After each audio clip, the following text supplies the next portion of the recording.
समय बदल गया है, हालात बदल गए हैं। एक बार फिर से किसान आंदोलन की शुरुआत है, तेज है। आज किसानों ने एक दिन का बड़ा धरना दिया और उन्होंने कहा है कि 6 दिसंबर को वो फिर संसद घेराव की कोशिश करेंगे। तो क्या पुलिस पहले की ही तरह उनके साथ व्यवहार करेगी? क्या सरकार उनकी बात नहीं मानेगी? वहीं क्या विपक्षी दलों ने अब सरकार से डरना छोड़ दिया है? पिछले 10 सालों से हम लोग देख रहे थे कि सरकार संसद में जो चाहती थी वो करती थी, जो बिल होता था वो पास करवा रहे थे। लेकिन इस बार का जो सेशन है, विंटर सेशन है, उसमें अभी तक एक भी दिन संसद में कोई काम नहीं हुआ है। विपक्षी दल संभल वाले पर बहस की मांग कर रहे हैं। आज किसानों का मुद्दा था। दरअसल लगता है जैसे सरकार से नेताओं ने अब डरना छोड़ दिया है और कई सारे नेता जिनको जेल में डाला गया था, खासकर अरविंद केजरीवाल की वापसी हो चुकी है। हेमंत सोरेन तो जेल से भी बाहर आए, चुनाव भी जीत लिया। महाराष्ट्र में जिस तरह से सरकार की किरकिरी हो रही है, वो अपना मुख्यमंत्री नहीं बना पा रहे हैं। और ईवीएम का मुद्दा जिस तरह से महाराष्ट्र चुनाव के बाद से सड़कों पर आ गया है, ये बहुत ही बीजेपी के लिए मुश्किल भरा सवाल है। तो किसानों का आंदोलन में थोड़ा सा आपको दिखाऊंगा, तस्वीरें देखते जाइए। देखिए, आज सड़कों पर इस तरह से किसान निकले, बड़ी संख्या में निकले और मीडिया ने एक बार फिर से वही सब नैरेटिव बनाने की कोशिश की कि जाम लग गया। जैसे ऐसे लगता है जैसे बाकी दिन दिल्ली में जाम नहीं लगता। 365 दिन दिल्ली में जाम लगता है, नोएडा में जाम लगता है। ऐसा नहीं कि किसान आ गए तो जाम लगता है, 365 दिन जाम लगता है। तब तो ऐसे तो धार्मिक आयोजन भी होता है, उस दिन भी आपको जाम की चिंता होनी चाहिए। किसान आ जाए तो जाम की चिंता हो जाती है। अच्छा बताइए, दिल्ली में अगर आप दिल्ली एनसीआर में रहते हैं, नोएडा रहते हैं, तो किस दिन सड़क जाम नहीं रहता? ऐसा लग रहा है जैसे बाकी दिन लोग उड़ के चलते हैं। तो ये सब जानबूझकर मीडिया को टास्क दिया जाता है, गोदी मीडिया को। आज तो किसानों ने यहां तक कह दिया कि हमारी ही जमीन पर ये सारे मीडिया हाउसेस, फिल्म सिटी जो है वो खड़ा है नोएडा और ग्रेटर नोएडा में। तो ये भी बड़ा आरोप था। लेकिन इस बार नेताओं का डर जो है वो खत्म है। अखिलेश यादव मुखर हो रहे हैं, उनका डर खत्म है और तमाम पॉलिटिकल पार्टी ने किसानों के इस आंदोलन का समर्थन किया है, जो विपक्षी दल हैं। तो ये बड़ी खबर है जो बता रहा हूं। अखिलेश यादव ने लिखा है, कृषि प्रधान देश में किसान का आंदोलित होना सरकार की सबसे बड़ी विफलता। ये तस्वीर उन्होंने शेयर की है। मांग वही है, किसानों की एमएसपी है। ये बात तो सच है कि किसानों की दशा दुर्दशा को ठीक किया जाना चाहिए। लेकिन टीवी अखबार आप लोगों ने देखा होगा, आप लोग बताइए। आज की तस्वीरें हैं नोएडा की, जहां किसानों जो हैं वो काफी संख्या में आए हैं। नेशनल दस्तक पर बाकायदा किसानों से हमारे रिपोर्टर्स ने बातचीत की है, उनके सारे वीडियोस देख सकते हैं। आपको मैं फिर कह रहा हूं, जो खबरें टीवी अखबार पर नहीं मिले, जो सरकार से सवाल पूछने वाली खबरें आप नेशनल दस्तक पर देख सकते हैं। किसानों की असली जीत तब होगी जब खेती और जमीन बचाने के साथ साथ ईवीएम में धांधली के खिलाफ भी देशव्यापी जन आंदोलन होगा। लोकतंत्र की रक्षा के लिए लड़ाई जरूरी है, ताकि जनता का आक्रोश सत्ता की साजिश के शिकार न बने। तो अभी सबसे जो बड़ी खबर है वो ईवीएम को लेकर है। और महाराष्ट्र के सोलापुर में तो बाकायदा आम आदमी जो है वो अब ईवीएम के खिलाफ पोस्टल बैलेट छपवाकर चुनाव करवाने वाले हैं। और वो मैसेज देना चाहते हैं कि जिस ईवीएम से बीजेपी को वोट निकला, पोस्टल बैलेट में बीजेपी को वोट क्यों नहीं जा रहा है। वही सोचिए किस तरह से लगभग 70 लाख रुपए लोगों ने जमा कराए हैं चुनाव आयोग के पास, और वो चाह रहे हैं कि जो कुछ टेक्निकल जांच है वो जांच कराई जाए। लेकिन अब चुनाव आयोग का बड़ा यू टर्न है। चुनाव आयोग कह रहा है कि हम उसी मामले में जांच करेंगे जिसमें कोर्ट का ऑर्डर होगा। तो ये बड़ी खबर है और सोशल मीडिया पर ये सारी खबरें वायरल हैं। महाराष्ट्र में अभी भी तो दिखा रहा हूं आपको किस तरह से बड़ी खबर है जो सोशल मीडिया पर वायरल। वहीं बिहार में पेपर लीक हुआ है। एनसीएल और ईवीएस के खिलाफ सड़क पर उतर चुके बिहार में सफल अभ्यर्थी। ये देखिए, ये बिहार में भी पेपर लीक हुआ है, उसके खिलाफ छात्रों का गुस्सा जो है वो बढ़ता जा रहा है। लेकिन आज सबसे बड़ी खबर थी किसान आंदोलन।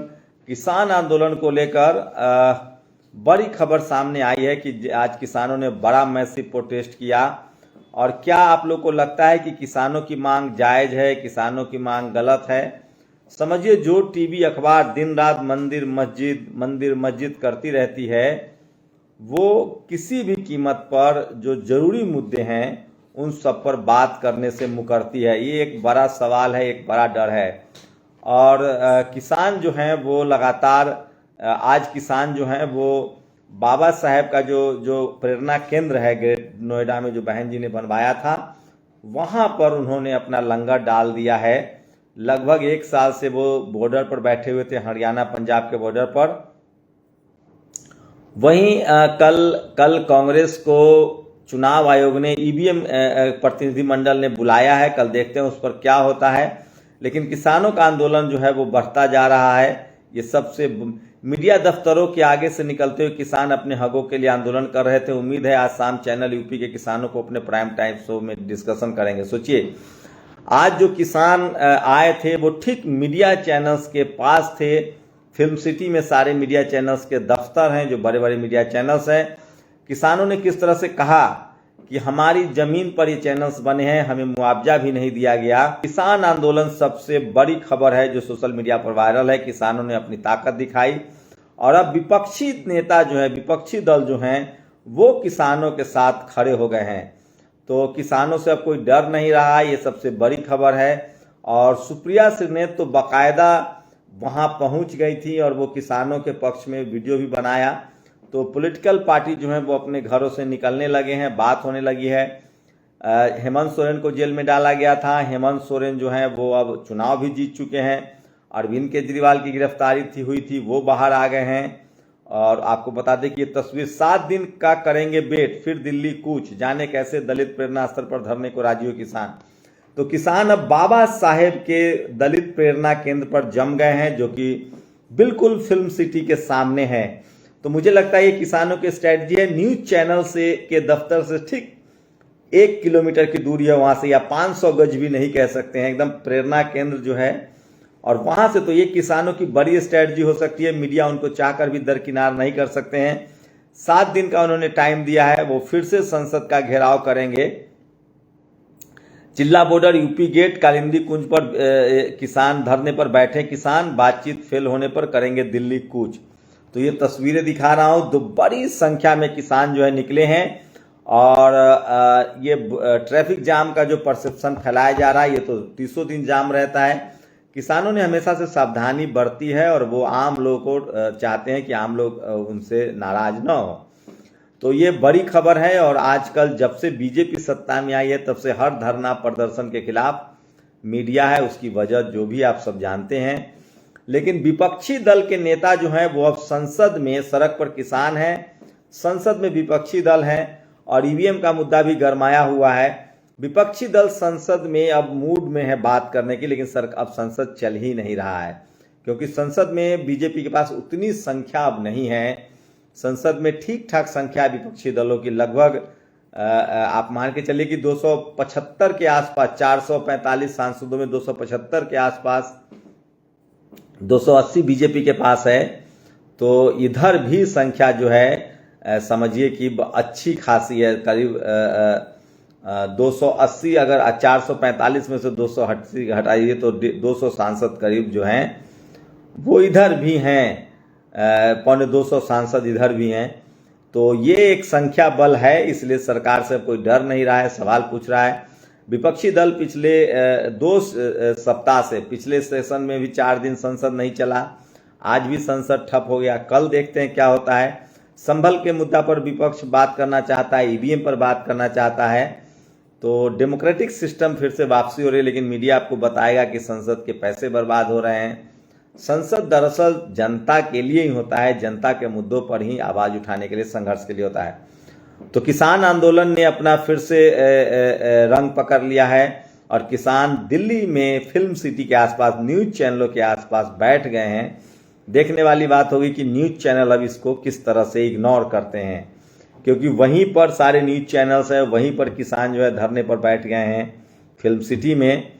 तो ये आज की बड़ी अपडेट है। और संसद में भी लगातार विपक्ष जो है वो मजबूती से अपनी बात रख रहे हैं।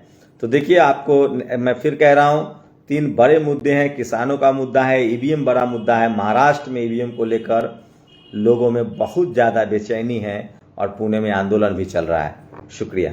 नेशनल दस्तक की आपसे गुजारिश है कि अगर इसको बचाना चाहते हैं तो नेशनल दस्तक को सब्सक्राइब करने के लिए रेड कलर के सब्सक्राइब बटन को दबाएं, फिर बेल आइकन की घंटी दबाएं। नेशनल दस्तक को बचाने के लिए बहुत ज़रूरी है कि हर खबर को शेयर करें, लाइक करें, कमेंट जरूर करें।